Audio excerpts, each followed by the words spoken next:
അല്ല ഇനി ഇവിടെ എത്തിയാ അല്ലേ ഇവർക്ക് ഇന്നലെ പുതിയ വീടെല്ലാം വാങ്ങി തന്നിട്ടല്ലോ ദുബൈയില് നമുക്ക് കൂടി കാണിച്ചപ്പോ അങ്ങനെ ഫൈനലി അത് സംഭവിച്ചു. എടാ ഞാൻ വില്ല വാങ്ങിച്ച നീ എങ്ങനെ അറിഞ്ഞേ? നിങ്ങള് ഫേമസ് അല്ലേ? അങ്ങനെ അതുകൊണ്ടാ ഞാൻ കാണിച്ചത്. ഇതൊരു 5 bedroom വില്ലാണ് കേട്ടോ.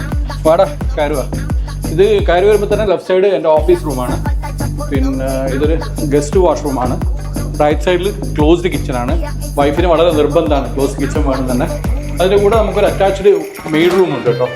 ഇതൊരു മെയ്ഡ് റൂമാണ് വിത്ത് വാഷ്റൂം. ഇത് നമ്മുടെ ലിവിങ് ഹാളാണ്. ഫാമിലി ആയിട്ട് ഇരുന്ന് ടി വി ഒക്കെ കാണുന്ന ഇവിടുന്നാണ്. ഇത് ഡൈനിങ് ടേബിൾ, ഫുഡൊക്കെ കഴിക്കാം. പിന്നെ ഇതിൻ്റെ ബാക്ക് യാർഡ് നല്ല വ്യൂ ആണ്. ഭാഗ്യത്തിന് ഗോൾഫ് എന്ന് പറഞ്ഞ കളി എനിക്കറിയില്ല, ആകെ ക്രിക്കറ്റ് അറിയൂ. അതുകൊണ്ട് ഞാൻ ആ ഭാഗത്തേക്ക് പോകാറില്ല. പിന്നെ ഇവിടെ അത്യാവശ്യം സ്പേസ് ഉണ്ട്. കുറച്ച് വലിയൊരു ലാൻഡ് പാർസലാണ് എടുത്തത്. ഐ മീൻ കോർണർ പ്ലോട്ടാണ്. അതുകൊണ്ട് വലിയൊരു ലാൻഡ് ഏരിയ ഉണ്ട് കുട്ടിയൊക്കെ ഓടിച്ചാടി കളിക്കാനൊക്കെ. ഇനി ബെഡ്റൂം വേണ്ട വാ.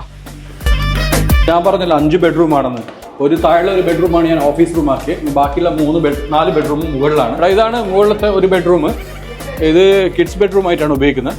പിന്നെ ഇതൊരു വലിയൊരു മാസ്റ്റർ ബെഡ്റൂമാണ്. ഇവിടെയാണ് ഉമ്മ നിൽക്കാറ് അവർ നാട്ടിൽ നിന്ന് വരുമ്പോൾ. അത്യാവശ്യം സ്പേഷ്യസ് ആണ്. ഇത് മുകളിലത്തെ നിലയിൽ എൻ്റെ ലിവിങ് ഹാളാണ്. ഇതാണ് എൻ്റെ ബെഡ്റൂം. ഓക്കെ, വലിയ സൈസ് ഒന്നല്ല, എന്നാലും ഓക്കെ. വ്യൂ എന്ന് പറഞ്ഞാൽ നമ്മുടെ ഗോൾഫ് കോഴ്സ് വീടിനാണ്. പിന്നെ ഒരു ബെഡ്റൂമും കൂടിയുണ്ട്. ഇതാണ് എൻ്റെ വാഷ്റൂം. ഇതാണ് 4ാമത്തെ ബെഡ്റൂം കേട്ടോ. ഒരുപാട് ആൾക്കാർ എന്നോട് ചോദിച്ചൊരു കാര്യമാണ് പ്ലോട്ട് വാങ്ങി വില്ല കൺസ്ട്രക്ട് ചെയ്തുകൂടെ എന്നുള്ളത്. പക്ഷെ അത് എനിക്ക് തീരെ താല്പര്യമില്ലാത്തൊരു കാര്യമാണ്.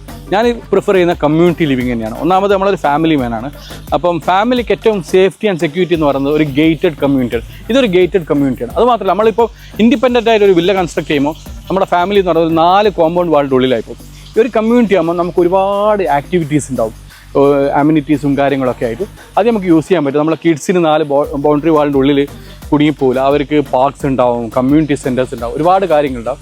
അപ്പോൾ അതിന് ചില ആൾക്കാർ പറയും ആനുവലി സർവീസ് ചാർജ് കൊടുക്കേണ്ടതാണ്. ഇതിൽ സർവീസ് ചാർജ് കൊടുക്കുന്നതുകൊണ്ട് എന്താ നമ്മുടെ ഫാമിലി ഇത്രയും അമ്യൂണിറ്റീസ് ആക്ടിവിറ്റീസ് എൻജോയ് ചെയ്യുന്നില്ലേ.